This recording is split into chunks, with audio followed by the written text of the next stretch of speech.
নমস্কার বন্ধুরা, রিঙ্কুর রান্নাঘরে আজকের আমি হাজির হলাম চিকেন নিয়ে। তো এখানে দেখুন চিকেন নিয়েছি, বেশ বড় বড় করেই পিসটা করেছি। আর এখানে টমেটো আছে, আদা আছে, দুটো কোয়া রসুন আছে, একটা মিডিয়াম সাইজে পেঁয়াজ আছে, আর কাঁচা লঙ্কা নিয়েছি, এরকম ছোট ছোট করে কেটে নিয়েছি। তো আমরা বন্ধুরা প্রতিনিয়ত চিকেন খাই।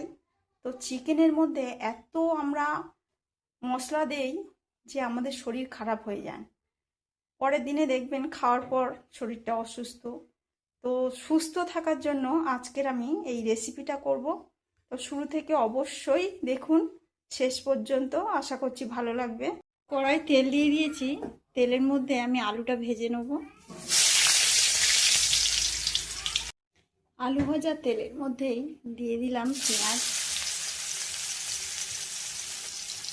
টমেটো,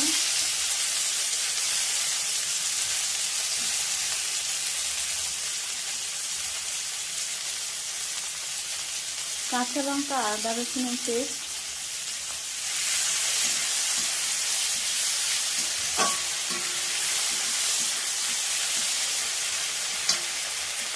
যেহেতু তেল খুব অল্প পরিমাণে, আমি এখানে 2 ছিপি তেল ইউজ করেছি।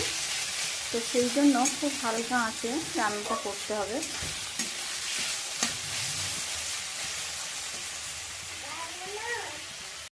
এখানে আমি একটা মিশ্রণ তৈরি করেছি।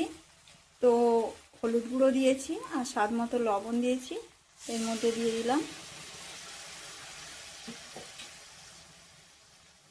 এই মশলার মধ্যে চিকেনটাও আমি দিয়ে দিলাম।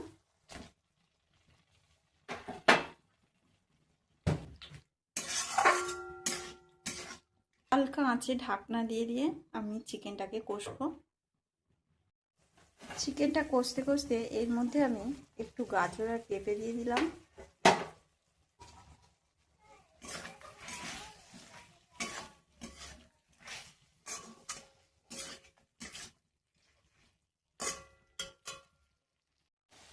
ভাজা আলু,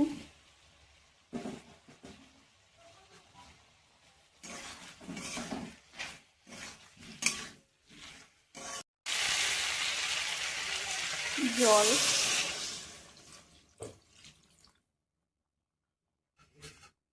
তো 10-15 মিনিটের জন্য ঢাকা দিয়ে সেদ্ধ করে নেব। এখানে আমি ঘাঁটা জিরে, তো যে মশলাটা থাকে সেই মশলাটা আমি বেটে নিয়েছি। তো এটা আমি এর মধ্যে দিয়ে দিলাম।